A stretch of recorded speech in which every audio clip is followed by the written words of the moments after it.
1,20,000चं lead पकडलं होतं, 10,000 कमी झालं. तेवढं तर आम्ही अपेक्षित होतो. माझ्या विरोधकांना, माझ्या सहकाऱ्यांना सांगतो, ज्यांना कोणाला उभं राहायचं असेल किंवा ज्यांना निवडणुकीला सामोरं जायचं असेल त्यांनी तात्पुरत्या 5 महिन्याचा विचार करून जनतेसमोर जाऊ नये.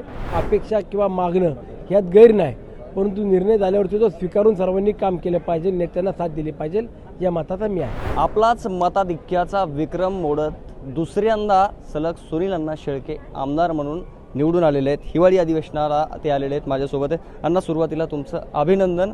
आणि गेल्या वेळचा विक्रम तुम्ही यावेळेस मोडून जवळपास त्याच्यामध्ये 10 ते 15 हजाराची भर टाकलेली आहे. काय रणनीती होती? कारण तुम्ही चक्रव्यूहामध्ये अडकले अशी चर्चा सुरू होती. काय जादू केली?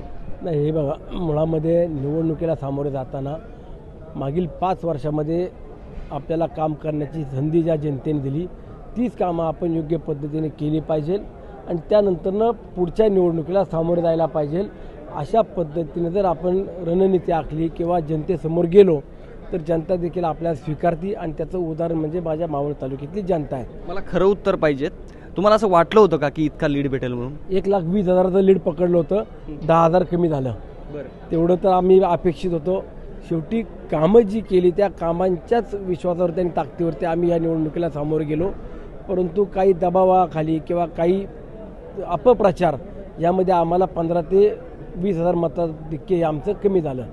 15 ते 20,000 अजून मतदान आम्हाला मिळून आम्ही किमान 1,20,000पर्यंत पोचायला पाहिजे होतो. तुमच्या विरोधकांना काय सल्ला आहे आता नागपूरवरून?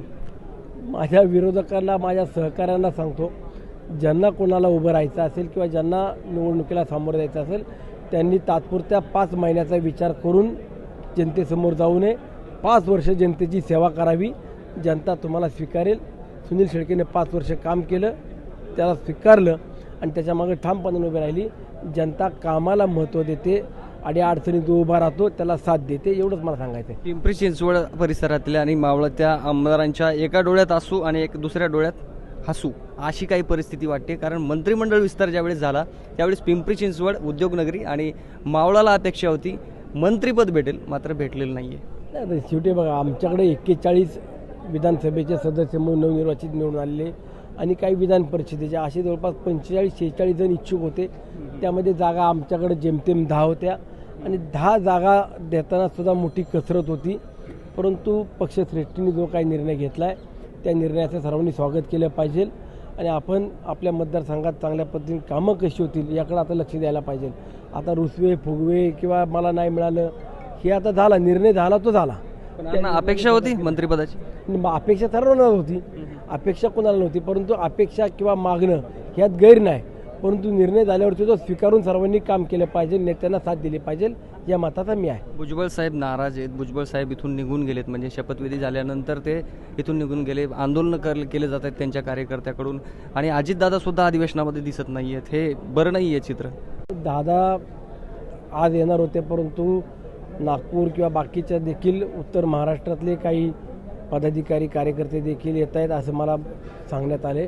परंतु आता कुठल्या बैठका सुरू आहेत, काय नियोजन चालू आहे या अद्याप आम्हाला कुठली कल्पना नाही आहे. परंतु भुजबळ साहेबांच्या बाबतीत सगळेच संवेदनशील आहेत. शेवटी ते एक ज्येष्ठ नेते आहेत. महाराष्ट्राच्या जडणघडणीमध्ये देखील त्यांचं योगदान आहे. दादांसोबत राहताना देखील दादांना काही खंबीरपणाने साथ दिलेले नेते आहेत आणि दादांनी किंवा पक्षातल्या वरिष्ठ नेत्यांनी जो काही निर्णय घेतलेला आहे त्या निर्णयाच्या मागे काही कारणं असतील की उद्याच्या काळामध्ये भुजबळ साहेबांचा देखील कुठं ना कुठं सन्मान करण्याचा त्यांचा विचार असणारच आहे की असं डावलणं किंवा डावलून बाजूला करून भुजबळ साहेबांना एकटं करणं असा कोणाचा हेतू नाही आहे. त्यामुळे उद्याच्या काळात नक्कीच योग्य तो निर्णय होईल असा आम्हाला विश्वास आहे. बाळा बेगडे असतील, रवींद्रप्पा बेगडे असतील, यांची जर घर वापसी झाली, परत भाजपमध्ये आले, कारवाई त्यांच्यावर केली गेली नाही तर परत त्यांच्यासोबत तुम्हाला काम करावं लागणार आहे. काय तयारी आहे का मनाची? मी कार्यकर्ता आहे, संघटनेतनं मोठा झालेला किंवा एक पदाधिकारी म्हणून आज माझ्यावरची जबाबदारी मी घेऊन काम केले. त्यामुळं मला असं वाटतं की आपण कार्यकर्त्यांनी महायुतीचा धर्म पाळून आगामी काळात देखील एक संघ राहायला पाहिजे. मतभेद होत असतात, निवडणुकीला सामोरे जाताना जे काय वैचारिक लढत व्हायला पाहिजे होती त्यापेक्षा वेगळी लढत झाली. परंतु माझ्या तालुक्याचा सर्वांगीण विकास पाहता उद्या जर मला 2 पाऊल मागे येण्याची वेळ आली तर मी तीसुद्धा माझी तयारी आहे. परंतु तात्पुरता विचार करून स्वार्थासाठी जर कुणी जवळ येत असेल तर माझ्याजवळ येऊ नये. पण तालुक्याच्या सर्वांगीण विकासाकरता जर हातात हात घालायची कोणाची तयारी असेल तर माझी देखील तयारी आहे. तुमची तयारी आहे. हा विजय कोणाला समर्पित कराल तुम्ही? माझ्या सर्वसामान्य मायबाप जनतेलाच केला समर्पित. आपण आता सध्या नागभूमीत बोलतोय, हिवाळी अधिवेशन सुरू आहे. या हिवाळी अधिवेशनाची काय अशी वेगळी आठवण, किस्सा?